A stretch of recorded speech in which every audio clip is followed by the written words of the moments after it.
സ്റ്റാഫിനോടൊക്കെ പറയാറുള്ള പ്രാർത്ഥിച്ചുകൊണ്ട് കൊടുക്കുക, അത് പ്രയോജനപ്പെടരുത് എന്നുള്ളതാണ്. കാരണം അത് ക്ലെയിം ചെയ്ത പണം കിട്ടുന്നതിനപ്പുറം ഒരു മെൻ്റൽ അഗണി എന്ന് പറയുന്നത് നമുക്കത് അതിനൊരു വാല്യൂ നിർവചിക്കാനേ പറ്റത്തില്ല. അപ്പം പ്രൈസ്ലെസ് ആണ്. അതപ്പം ആ ഇൻഷുറൻസ് എടുത്തു എന്നുകൊണ്ട് അതിന് ഒരു ബെനിഫിറ്റ് കിട്ടിയില്ല എന്നൊരിക്കലും ചിന്തിക്കരുത്. കാരണം അതൊരു ഇൻവെസ്റ്റ്മെൻ്റ് എന്നല്ല, ആ ആംഗിളിലല്ല നമ്മൾ ചിന്തിക്കേണ്ടത്.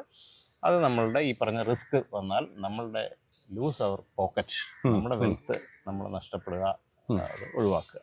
അപ്പം ഈ മേജർ ഒരു ഇമ്മീഡിയറ്റ് ആവശ്യങ്ങളൊക്കെ നമുക്ക് ഒരു പരിധി വരെ നമുക്ക് അഡിക്വേറ്റ് ആയിട്ടുള്ള ഇൻഷുറൻസ്, നമുക്ക് ഹോം ഇൻഷുറൻസ് ആണെന്നുണ്ടെങ്കിൽ നമ്മളുടെ നാച്ചുറൽ കലാമിറ്റീസോ അങ്ങനെയുള്ള കാര്യങ്ങൾ, ഓഫ് കോഴ്സ് വെഹിക്കിൾ ഇൻഷുറൻസ് എല്ലാവരും എടുക്കാറുണ്ട്, അതൊരു മാൻഡേറ്ററി ആണെന്നുള്ള തോന്നലുള്ളതുകൊണ്ട് എല്ലാവരും അങ്ങ് തീർച്ചയായിട്ടും. അതേപോലെ തന്നെ മറ്റുള്ള ഓരോ സംഗതികളും നമുക്ക് ഇൻഷുറൻസ് എടുക്കുക. ഈവൻ പെറ്റ്സിനെ പോലെ നമ്മളിപ്പോൾ ഇൻഷുർ ചെയ്യുന്നുണ്ട്.